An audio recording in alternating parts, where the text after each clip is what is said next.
Hola y bienvenidos a la Daily Hustle Deuces Wild.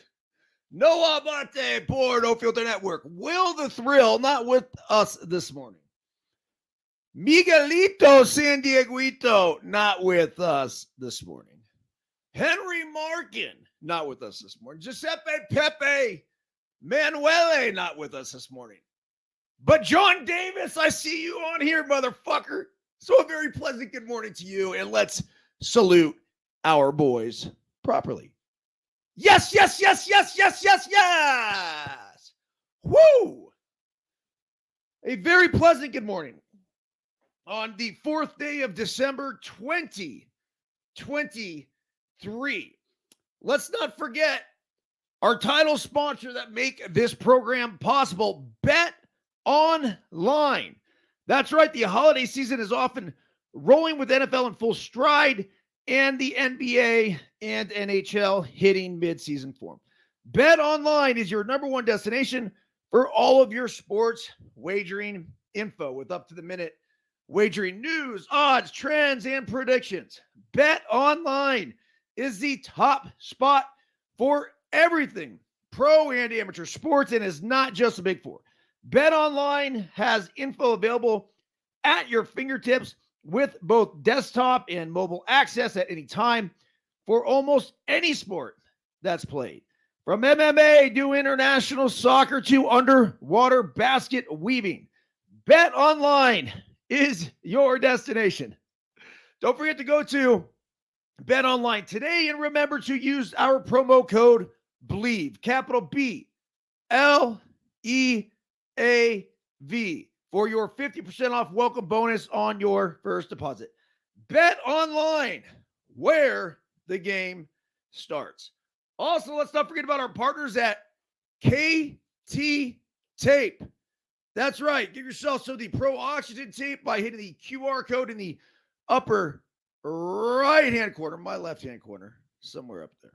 I'm not a doctor. I'm not a scientist, nor did I say it at Holiday Inn Express last night, but I can tell you through experience, this shit works. When you apply the tape, it lifts the skin and promotes blood flow to the area, thus reducing inflammation and alleviating pain. KT Tape, deflaming muscles since its creation.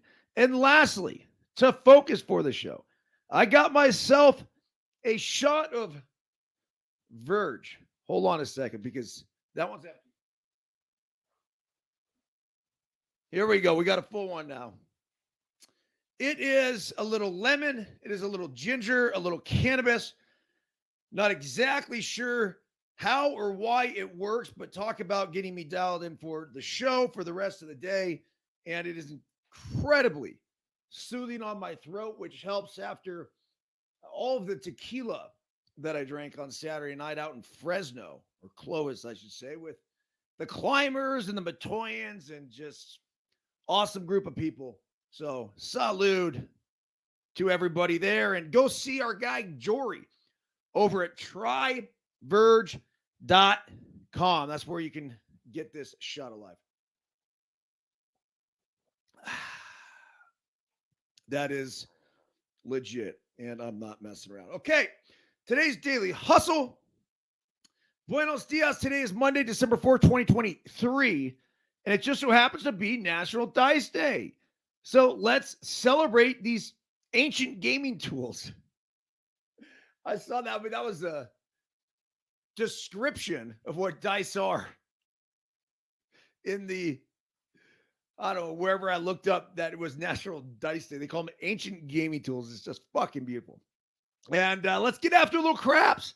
1, 4, 24, or possibly some liar's dice at the dinner table tonight. Today is also International Cheetah Day. The cheetah is native to Africa and central Iran. And as of 2016, the global population was estimated at 7,100 and is considered an endangered species due to high disease rates and conflicts with humans, including poaching. As many of you know, the cheetah is the fastest animal on Earth, running speeds upwards of, wait for it, 60 miles per hour. Daily Hustle quote of the day. when some of our ancestors were crossing the plains in their Conestoga wagons, braving the elements, risking disease, starvation, and death in the wilderness, they had a blunt saying, quote, "The cowards never started, and the weak died on the way." But in the history of our civilization, the great advances that made possible, it is not a story of cynics or doom criers.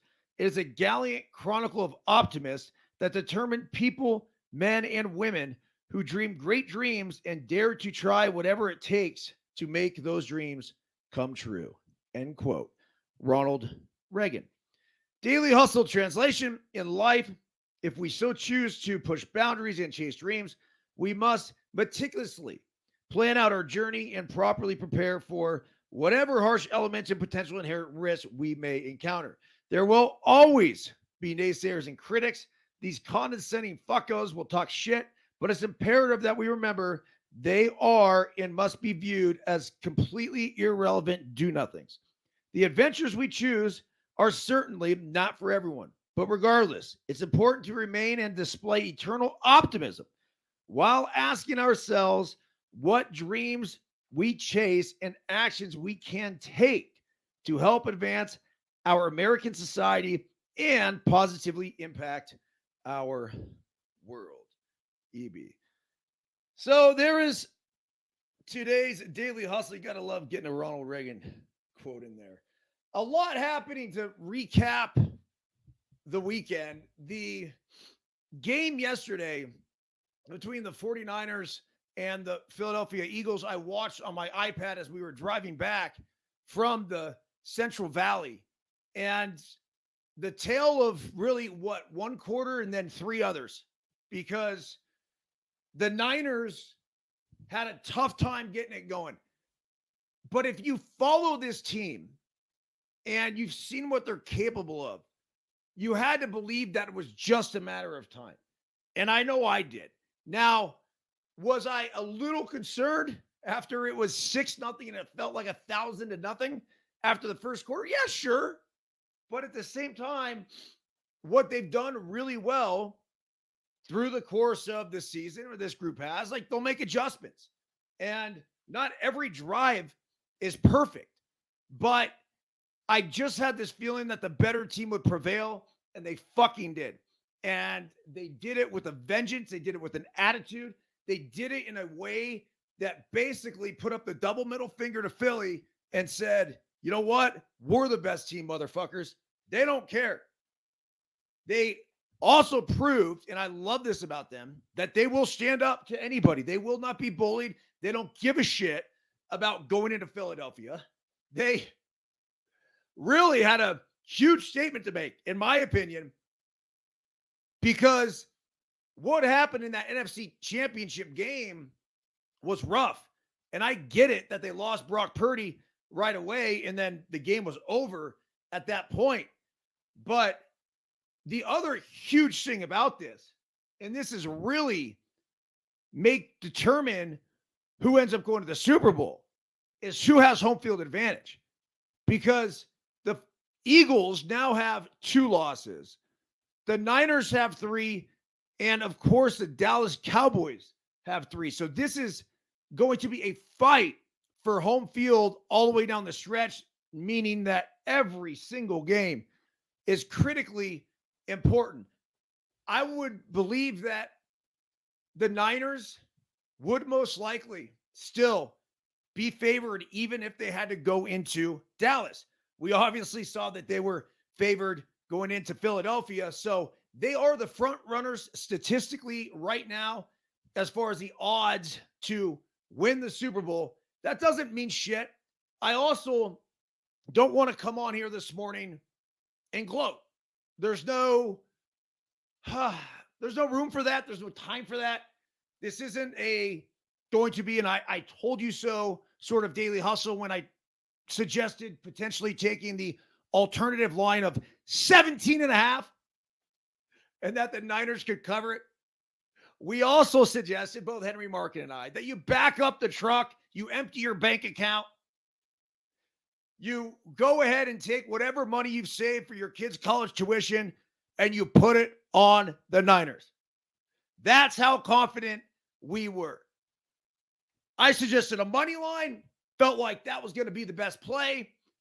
Best bang for your buck. It was minus 145. Just fucking easy money.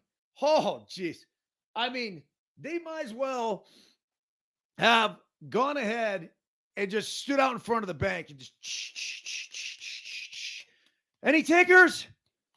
Any takers? Who wants our money? Who wants our money? Be careful now, though. Vegas is going to get sharp because the line wasn't big enough. It wasn't nearly big enough. It should have been the Niners like 6.5, 7. That's probably what the line should have been. I bet you that's what it would be if they played this thing over, even in Philadelphia. But stay humble or be humbled. I get it. I know a lot of things can change. There's a lot of moving parts. But as for this game this past weekend, there was zero question in my mind that the Niners were going to take care of business. And then, sure, Eagles fans, you want to talk shit and say, well, what about the first quarter? You play 4 fucking quarters for a reason. I mean, is that really an argument? Because I've tried to hear people have been trying to say that shit. And it's just, come on. Don't waste my time. This is what I mean. They couldn't cover the first half. I mean, it was, yeah, if you want to say first quarter. If you said, hey, we outplayed them for a half and this and that, you outplayed them for a fucking quarter. And that was it. So, all right, this is the first article I want to get to because we talked about the first quarter. How Kyle Shanahan and the 49ers regrouped after the first quarter crush to the Eagles.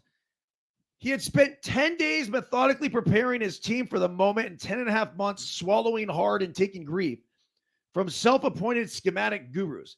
Now Kyle Shanahan was back at the scene of the notorious trauma, and everything about the San Francisco 49ers' return to the city of brotherly love was going terribly wrong.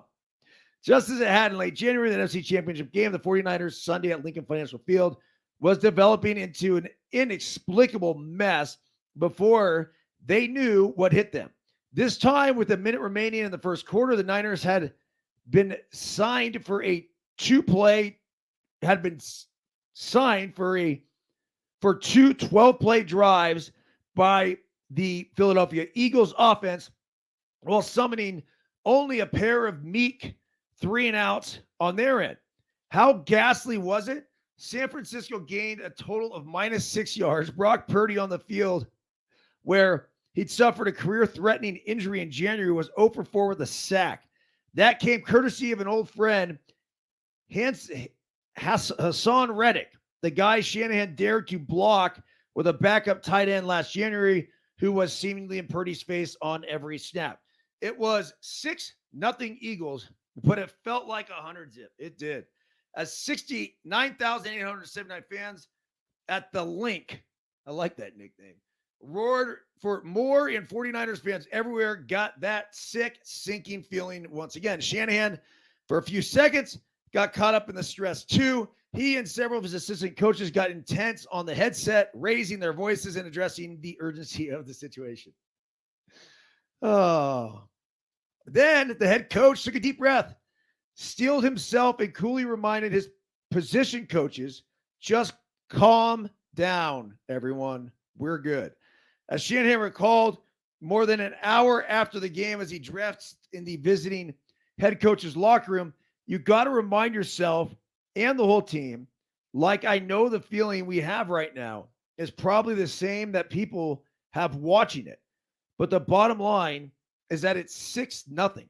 So just relax. Let's start playing. Don't panic. I know how it feels, but all that matters is the scoreboard. He wasn't kidding. In their biggest regular season game of the Purdy era, the 49ers 9-3 were able to overcome their slow start and outscore the Eagles 10-2 now by a margin of 49-19. Now, with only a game separating the NFC's top two teams in the standings and a head-to-head tiebreaker in their favor, the Niners can start thinking about possibly seizing the conference's top playoff seed and the first round bye that comes with it. So the Niners are going to have the head-to-head on Dallas. They're going to have the head-to-head on Philadelphia. They just got to win out. That's what it's going to take. 13-3. good chance Philly goes down again with a third loss. And I mean, winning out, it's not that easy. I get it's the NFL, but the way they're playing, I just don't see anyone beating them at this point. San Francisco's fourth consecutive victory following a midseason swoon served as a sublime solve for a team that suffered so many indignities in Philly last January. The Niners lost both quarterbacks in a 31-7 defeat, forcing Purdy, who had suffered a torn UCL in his right elbow and could barely throw the ball 2 yards, back into the game that basically became a farce. The 49ers had some scores to settle on Sunday, and the settling wasn't subtle. Purdy threw for 314 yards, 4 touchdowns, 2 of them Deebo Samuel, 4 catches, 116 yards, who ripped through the Philly defense like a steak knife, cutting through a freshly baked popover at Barclay Prime. Samuel, who riled the Eagles and their fans over the offseason by saying we lost because we played with 10 people, also scored on a 12-yard run that gave the Niners a 21-6 lead early in the third quarter. And this time, there was a Niners defense which knocked out the Eagles quarterback, though Jalen Hurts placed into the concussion protocol after taking a hard shot to the head from San Francisco linebacker Oren Burks. There was one other memorable moment that underscored the 49ers' ramped up passion during the pivotal regular season clash, and it ranked with the most bizarre ejections in franchise history. The Bush League push, not to be confused with the tush push. The Eagles' nearly unstoppable short yardage play starred Niners linebacker Dre Greenlaw, the Eagles' chief security officer, and a stunned and triggered coach who was utterly outraged by what had just occurred. Let's start with Greenlaw. In a Draymond turn, the 49ers answered to the Warriors' notorious forward, Mr. Green, with 9:27 remaining in the third quarter. Hurts threw a 13-yard pass to wideout Devontae Smith, who was forcibly driven out of bounds by the linebacker on the Philly sideline. Eagles players and coaches took umbrage, provoking a verbal confrontation. Greenlaw was pushed back towards the field by Dom DeSandro, Philly's longtime security chief, a cult hero whose Big Dom clothing line can be purchased at the stadium in support of the Eagles Autism Foundation.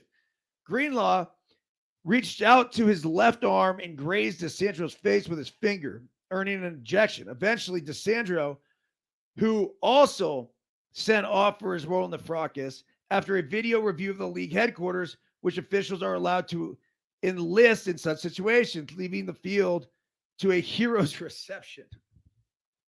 Shanahan feverly defended his player and downright offended by the notion of a team official injecting himself into the action. Look, that's bullshit, man. What the fuck? Why would a team official, a security guard, touch a player? You're not a player, bro. I get it. I'm sure it's a good guy, done a lot of great things for the Philly community. It's just bullshit. There's no other way to put it. Keep your hands off the fucking players, especially when you're not one. It's beyond me at this point. And just the fact that can earn an ejection. I mean, I'm getting pushed back. Your natural thing is to either push back or you swipe someone in the face, especially when that dude's not a player. So why would he get ejected? It doesn't make a lot of sense. Okay. All right. It says Shanahan feverly defended his player, injected himself in the action, proceeded to detonate like former Niners coach Jim Harbaugh, summoning referee Alex Campham, emphatically venting his frustrations well beyond his assigned box on the visitor's sideline. Yeah, it's just tough to understand, Shanahan told me, because we don't get to see all of it. I'm trying to be as patient as I can, but then people who do get to see it and who tell me what's going on, mainly upstairs, it was just kind of hard to accept. I didn't know if it was a punch to the face. You get kicked out for punching. You don't get kicked out for pointing. I was just trying to figure it all out, but what I couldn't accept was who taunted him. And he's right. Absolutely no fucking place for it. None. As a matter of fact, I just go so far as to say, I mean, he's got to be banned at least for the rest of the year from the sideline. There's no fucking way you can accept that. I saw a video about a photographer who I believe was like Tyreek Hill or something. And they did like a selfie with a cell phone.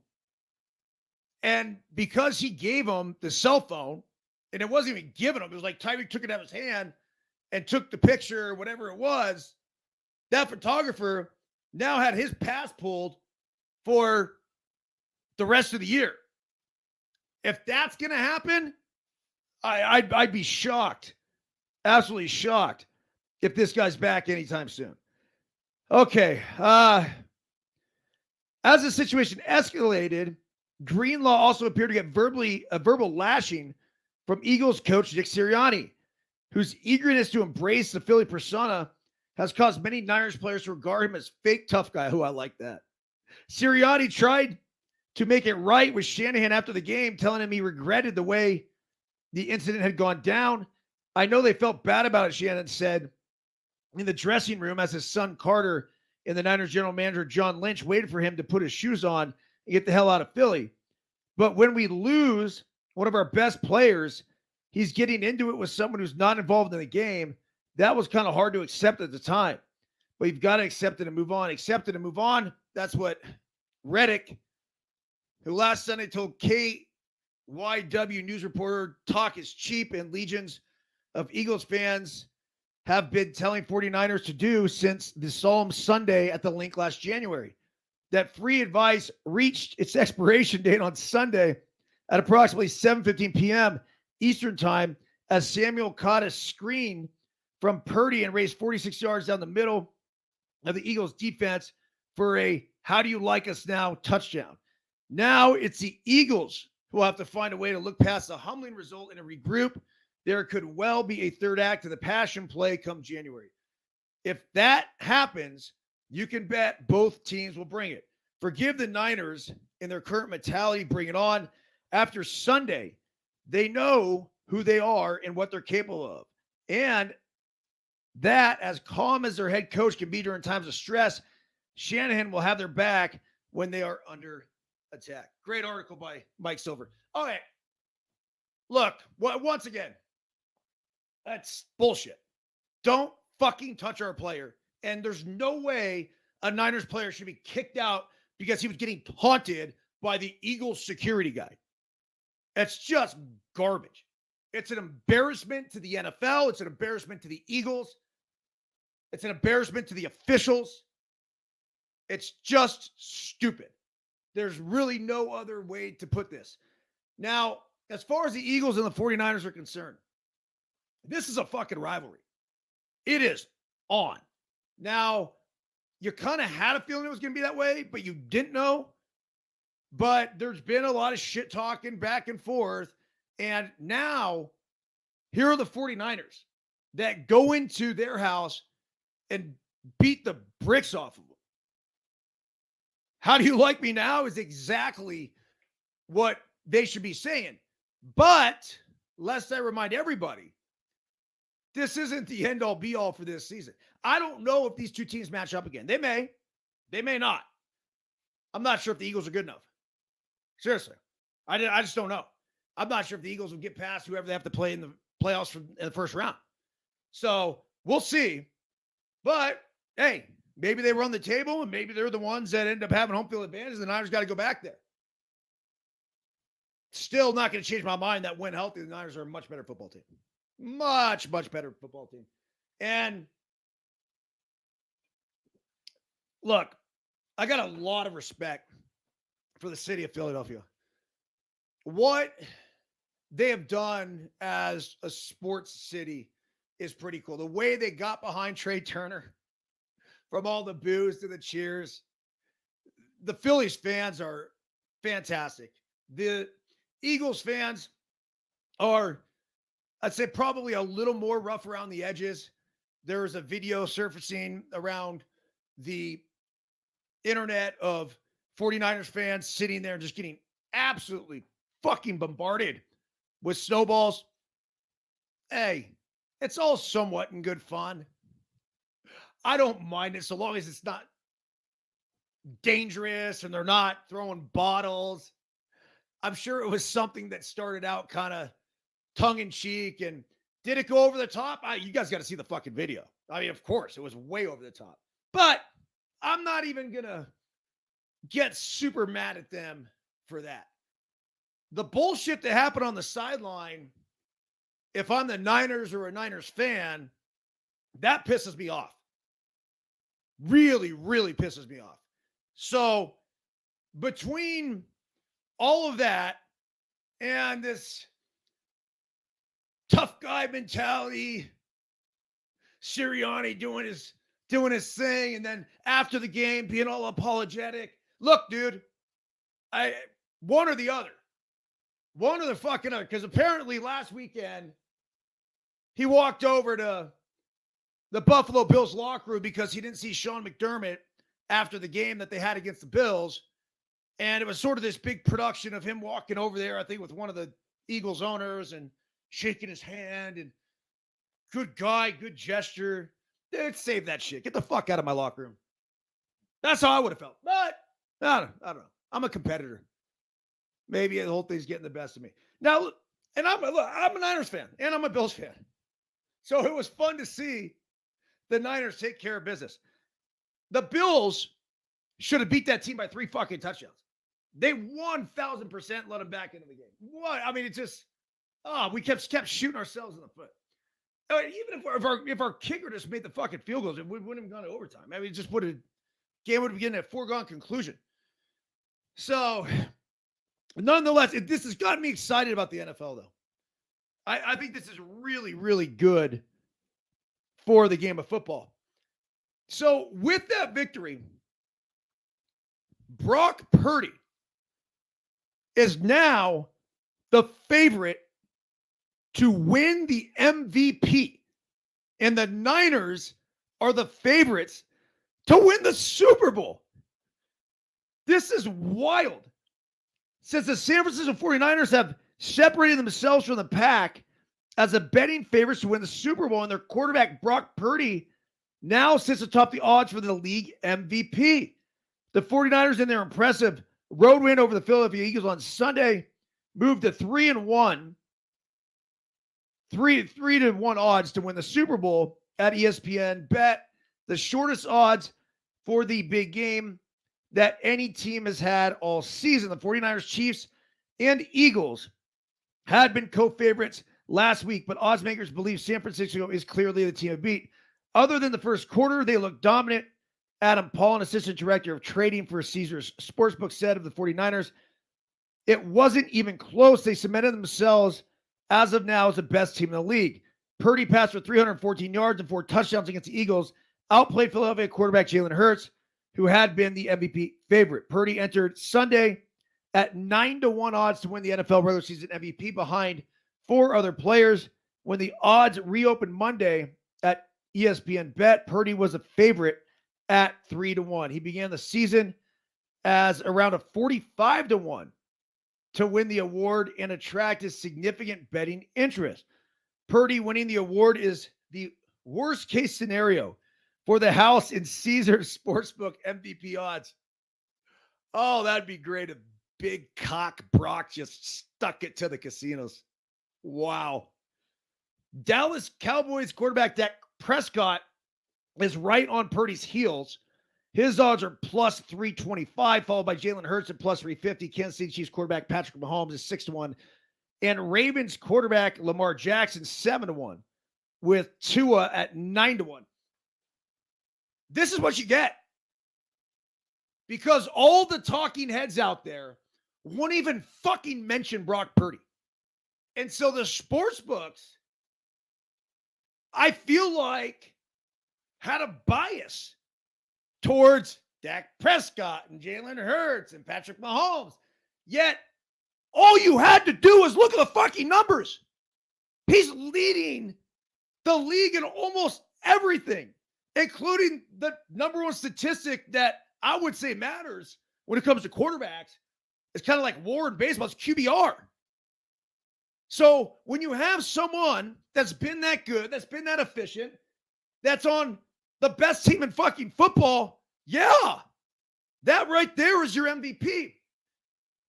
Now, the MVP award has long been a quarterback award. But I would caution everybody here and say, if you watch the San Francisco 49ers, I love Brock Purdy, and he is legit. And he may just be the most valuable player of the NFL. But I will also tell you that I don't think he's the most valuable player on his fucking team. That honor goes to Christian McCaffrey. What he's doing is game-changing. This is the best football player that potentially I have ever seen in my entire lifetime. The fact that he just does so many different things is what makes him great. Now, sure, Jerry Rice, best receiver of all time, everything that Jerry did. Quarterback, give it to Tom Brady. As long as you're evaluating, obviously, you can evaluate statistics, evaluate Super Bowl wins. He's the best fucking quarterback, period.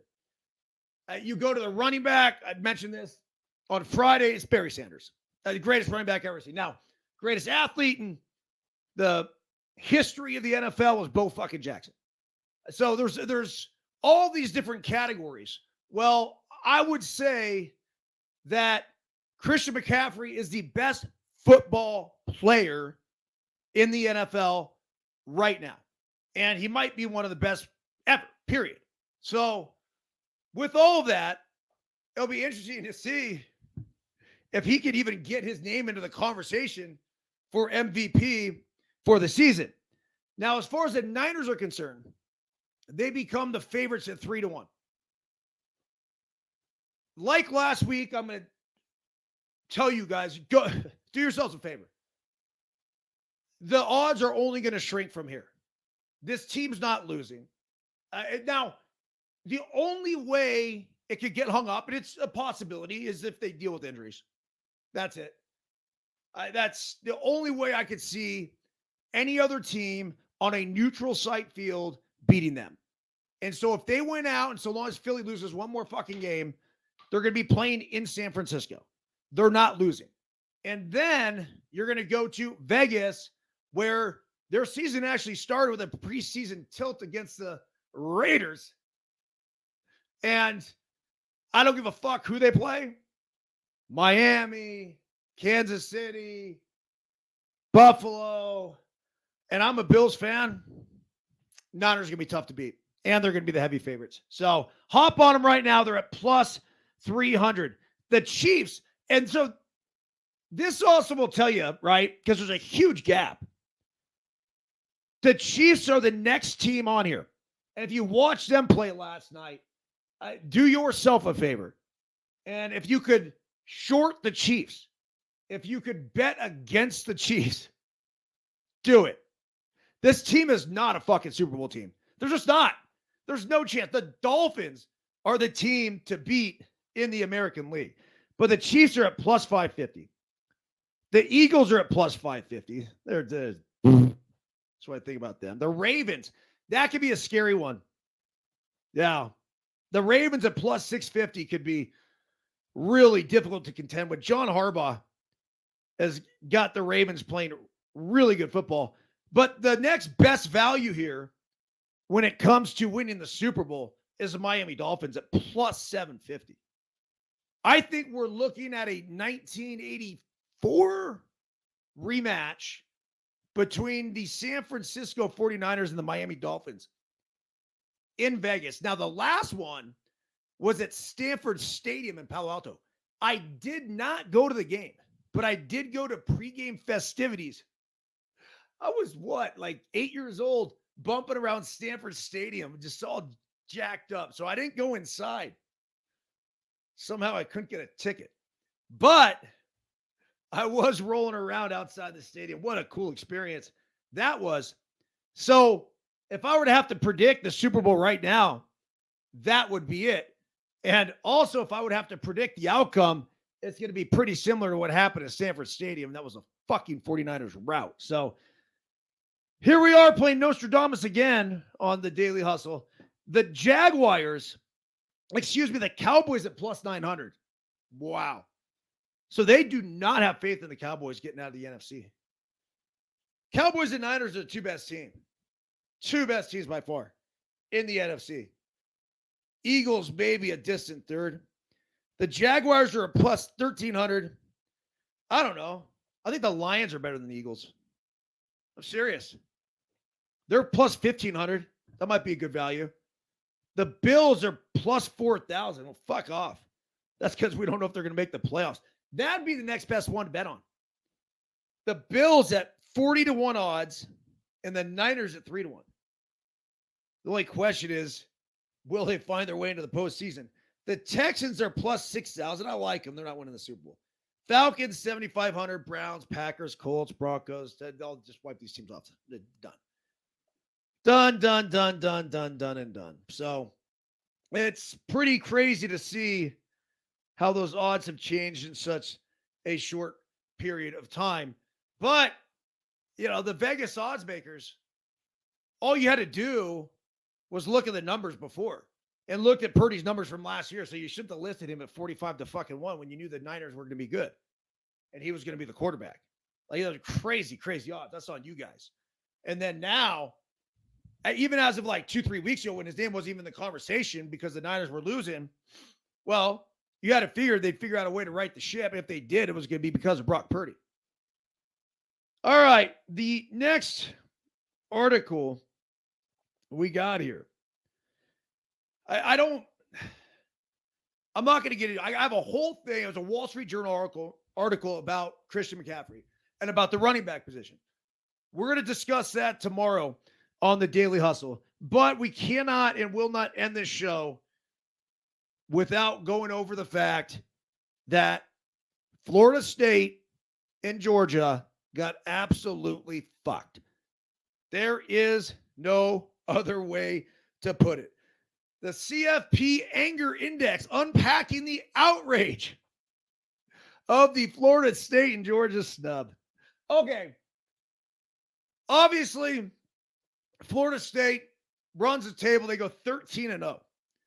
And then you had Georgia, who had a perfect record, 12-0 going into the last game against Alabama. They play him to the last play of the game. They lose by 3. That's kind of like, look, what else are we supposed to do? Well, both of those teams are on the outside looking in at this point. So it says here, in the olden days, we had a beauty contest. The top team in the nation was decided entirely by the voters. Then we moved to a better system, one determined in part by computers, and at least added some math to the abstract rationalizing while also allowing 2 teams to decide it on the field. Then we moved to a 14 playoff, and the whole point was to eliminate the hypotheticals and let a champion be crowned by the actual results on the field. If you won your games, then you had a chance to be a national title winner. Turns out all of that was a charade. None of it mattered. The games are pointless. What happens on the field is less important than what a committee thinks might happen in a future matchup. It's an absolute slap in the face to every player who's ever put on a helmet, laced up the cleats, and marched onto the field to battle for a victory because a bunch of folks in a conference room in Texas decided their sacrifice was not as important as the Las Vegas line on a potential playoff matchup. It's a joke. Yes, Florida State is without starting quarterback Jordan Travis, meaning it would have had to play with a quarterback who wasn't an opening week starter in order to win a national title. And of course, that couldn't happen. After all, only 2014 Ohio State, 2017 Alabama, 2018 Clemson, 2021 Georgia did that. What are the odds that something that's happened 44% of the time would happen again? And sure, FSU's passing game was a mess in the ACC championship. No argument there. Funny thing, though, FSU won its title game by more than Alabama did. In fact, FSU has won its past 2 games by more than Alabama has. And since Travis got hurt, in week 12 against North Alabama, the Seminoles have thrown for just 8 fewer yards than Michigan has in the same stretch. But there was no debate about Michigan. Oh, and this is probably irrelevant in the face of such poor quarterback performance against Louisville, but there's also the small matter that the QB who started the game, Brock Glenn, wouldn't be starting a playoff game since Tate Rodmaker would be out of concussion protocol by then. The committee cared about one stat when making the decision: FSU's 55 passing yards against Louisville. Here's the stats it ignored: 7 sacks, 14 tackles for losses, 10 passes defended, 189 rushing yards against a stacked box, a 10-point win over a top 15 team with a QB making his first start. Let's be real about what happened here. The committee members couldn't leave the SEC out of the playoff. They didn't care that Alabama needed a miracle to avoid a loss to 6-6 Auburn 2 weeks ago. They didn't care that Georgia's own injuries, playing with a banged up Ladd McConkey and Brock Bowers. What great names. Ladd McConkey and Brock Bowers. I don't know if those are like, I mean, obviously a good Irishman sounds like a fighter, and Brock Bowers, that's definitely some kind of porn name. Likely played a large part in the why the Tide won Saturday. They didn't care that the ACC has a winning record head-to-head against the SEC this season. They didn't care that Alabama beat 2023 Georgia, not 2021 or 2022 Georgia. They cared that Alabama and the SEC had to have a spot in the playoffs by birthright. And as a result, they sent a message that what happened on the field, the blood, the tears, the sacrifice the players made all season to win every game on their schedule, was less important than getting the most compelling TV matchup. But hey, there'll be a 12-team playoff next year, so we're all forgiven, right? All right. That's a tough one. Really is. I see where the committee is going with this. I do think you could look at the Vegas lines and see what they would be and then try to match them up. I don't think it's a terrible thing. You got to have a computer system to spit this shit out. You have to come up with a formula. It's not hard. You take the strength of schedule, you take all the shit. And here's the thing. The best way to do it, you take margin of victory, strength of schedule, points allowed. That's how they do in travel ball, right? The runs scored. I think that's bigger than runs scored because anybody can run up a score. So come up with a system, and then going forward, that will give you your 12 best teams. But if your strength of schedule is dog shit and you haven't beat anybody, but you can't start making fucking decisions like this based on who the starting quarterback is. If your starting quarterback gets hurt and they're like, well, they're not going to be playing without him and they only had 55 yards passing. If they keep winning, the computer is not going to discriminate against that. So there's got to be some kind of algorithm that you could put together instead of have a group of committee members sitting at a table in Texas deciding the fate of these teams. It's just wrong. It's bullshit. Now, I don't know what computer model would have spit out the top 4 teams, but I have a feeling, obviously, the first 2 would have been there, and that's Michigan and Washington. But then after that, it just, the waters get dirty, man. Alabama's obviously there. Texas is there. Georgia is there. The Sooners are 10-2. So this whole thing is all about what a 12-team playoff would look like. And yeah, I mean, it'd be cool. So here's the 12 teams they have in here: Florida State, Washington, Georgia, Oklahoma, SMU. Yeah, I don't know. Look, for the longest time, you had the voters coming up with who they thought was 1 and 2. I mean, it was even worse than it is now. I don't know. Maybe it's not. Maybe it's worse now than it ever has been before. I will say this, though. Dion says it ain't no playoff with the FSU snub. After getting bypassed from the college football playoff, Florida State didn't exactly receive a sympathetic ear from one of its most distinguished alumni. Colorado head coach Deion Sanders told 247 Sports, Carl Reed, that there was, quote, no way both Alabama and Georgia would miss the playoff, and that, quote, it ain't no playoff with neither in the semifinals. Sanders echoed his comments during an appearance on the Dan Le Batard show. Thanks in effect to Jordan Travis's season-ending injury, going 13-0 and winning the ACC wasn't enough for Florida State to claim the top spot. Alabama moved into the top four on strength of its SEC title game victory over Georgia, with Big 12 champion Texas leapfrogging the Seminoles as well. That doesn't make sense either. Now, the argument would be that Texas beat Alabama. So how do you put Alabama in there and not Texas? That's the reason why fucking Texas is in. That's it. Because other than that, they did not deserve to leapfrog Florida State. It says emotions were understandably raw in Tallahassee and inside ACC offices. It says a statement from the FSU football head coach, Mike Norville.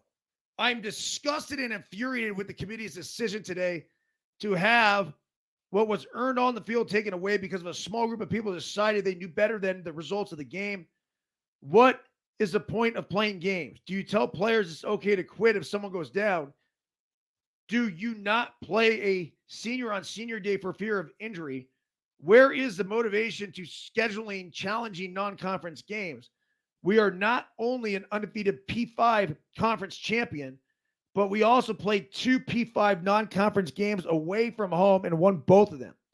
I don't understand how we are supposed to think this is an acceptable way to evaluate a team. This is from ACC Commissioner Jim Phillips, who calls the CFP's decision to exclude FSU unfathomable. Quote, it's unfathomable that Florida State, an undefeated Power 5 conference champion, was left out of the college football playoff. Their exclusion calls into question the selection process and whether the committee's own guidelines were followed, including a significant importance of being an undefeated Power 5 conference champion. My heart breaks for the talented FSU student athletes and coaches and their passionate, loyal fans. Florida State deserved better. College football deserved better. So, yeah, a lot of whining, a lot of crying. I get it. I really do. I don't blame them. This is, it's tough. It really is. It's one of those things that you got to look those boys in the eyes and say, you did what you guys had to do. Life ain't fair. And this isn't the only thing that's going to happen to you in life that is not fair. But let this be a lesson that no matter what, you guys just continue to keep doing what the fuck you're doing and do your job. Now, so often we like to believe that other people will do theirs, but that's not up to us. So in this case, the committee did not do their job. You cannot leave Florida State out. You just can't do it. Can't. There's no way you leave Florida State out. Well, they obviously did, and we'll see what happens. I mean, it's going to be what I think Washington is taking on Texas, and then you got Alabama and Michigan. This could be some good football games coming up. All right, so this is what, here's the 12-team playoff system and what it would look like. You ready? First round playoff game. The first round next year will be held on campus with the highest 4 seeds getting home games. Those games in 2024 will be held on December 20 and 21. This is what it would have looked like for this year. These would have been those 4 games. Liberty at Florida State. I mean, who the fuck put Liberty in? Really? We get a battle of unbeatens out of the gate. Here's the thing, though, and I got to look at Liberty's schedule. But just because you went undefeated, even in a smaller conference, should not guarantee you the right to be a top 12 team. The strength of schedule has got to be high enough. So if you're not playing any non-conference juggernauts, like we can't help you. You just can't do it because there needs to be incentive to play really good teams and beat really good teams. If you're, let's just say the San Jose States of the world, I'm a huge San Jose State fan, booster, supporter of the program.